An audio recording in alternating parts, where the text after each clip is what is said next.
नमस्ते दोस्तों। आज हम एक ऐसे टॉपिक को समझेंगे जो पता है चुपके से हमारी सारी डिजिटल लाइफ को कंट्रोल करता है। इसका नाम है डेटाबेस मैनेजमेंट सिस्टम। हाँ, यानी कि डीबीएमएस। अब नाम सुन के टेक्निकल लग रहा होगा, पर टेंशन मत लीजिए, हम इससे बिल्कुल आसान बना देंगे। अच्छा, एक बात सोचिए।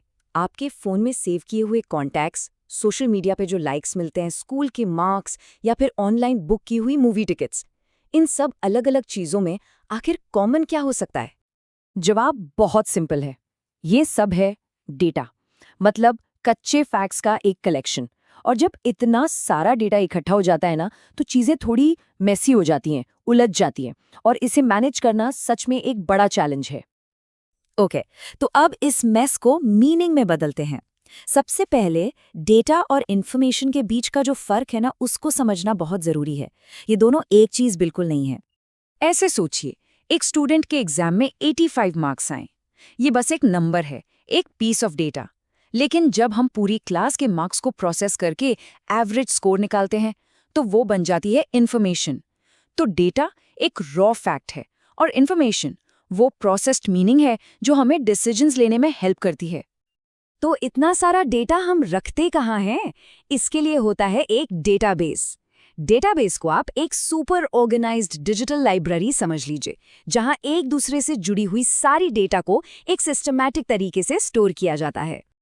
पर सवाल ये उठता है कि इस पूरी डिजिटल लाइब्रेरी को मैनेज कौन करता है? आखिर इसका लाइब्रेरियन कौन है?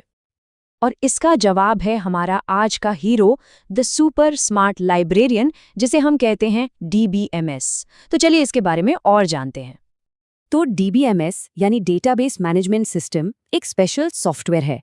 ये बेसिकली एक कंप्यूटर प्रोग्राम है जिसका काम डेटाबेस को बनाना, मैनेज करना और जब भी जरूरत पड़े उसे अपडेट करना है।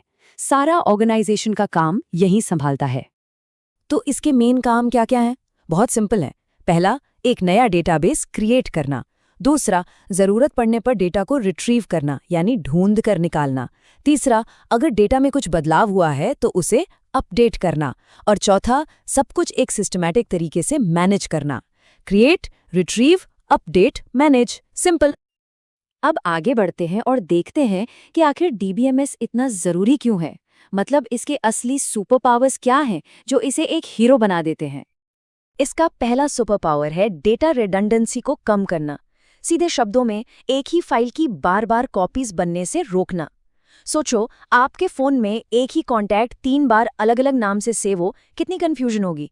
डीबीएमएस इसी प्रॉब्लम को सॉल्व करता है। दूसरा सुपर पावर है डेटा इंटेग्रिटी। इसको गूगल मैप्स के एग्जाम्पल से समझो। अगर एक रेस्टोरेंट का एड्रेस एक यूजर के लिए सही हो और दूसरे के लिए गलत, तो कितना बड़ा कंफ्यूजन हो जाएगा। डीबीएमएस डेटा इंटेग्रिटी मेंटेन करके ये सुनिश्चित करता है कि इंफॉर्मेशन सबके लिए एक्यूरेट और एक जैसी रहे। और शायद सबसे जरूरी सुपर पावर है डेटा सिक्योरिटी।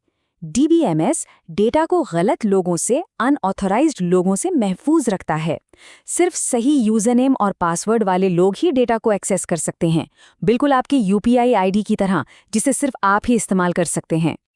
और आखिर में सारी बात इस एक सिंपल सी लाइन पर आती है, आपका डेटा सिर्फ आपके लिए। डीबीएमएस का एक बहुत बड़ा काम इसी प्रिंसिपल को सच बनाना है कि जो डेटा आपका है उस पर कंट्रोल भी सिर्फ आपका ही हो। तो हम रोज डीबीएमएस को कहाँ देखते हैं? ट्रेन टिकट बुक करते वक्त, बैंकिंग ट्रांजैक्शंस में, यूनिवर्सिटी के रिकॉर्ड्स में, सोशल मीडिया साइट्स पर और क्रेडिट कार्ड के हर इस्तेमाल में। ये हर जगह है, बस पर्दे के पीछे काम करता रहता है। चलिए अब एक आखिरी पर बहुत इंपॉर्टेंट कॉन्सेप्ट को जल्दी से समझ लेते हैं। देखिए, डेटाबेस में डेटा स्टोर करने के भी कुछ रूल्स होते हैं, जिन्हें हम डेटा टाइप्स कहते हैं। ये बिल्कुल वैसा है जैसे हम अलग-अलग चीज़ों को स्टोर करने के लिए अलग-अलग डिब्बी यूज़ करते हैं, है ना? डेटाबेस को भी बताना पड़ता है कि हम उसमें क्या स्टोर कर रहे हैं। जैसे नाम, जैसे टेक्स्ट के लिए VARC का कंटेनर, और रोल नंबर जैसे नंबर्स के लिए INT का। ऐसा करने से डेटाबेस डेटा को आसानी से स्टोर और मैनेज कर पाता है। तो इस पूरी चर्चा के बाद अब अगली बार जब आप कोई टिकट बुक करें या सोशल मीडिया पर कोई फोटो लाइक करें, तो क्या पर्दे के पीछे काम कर रहे उस साइलेंट हीरो, उस डीबीएमएस को आप देख पाएंगे? इस पर जरूर सोचना।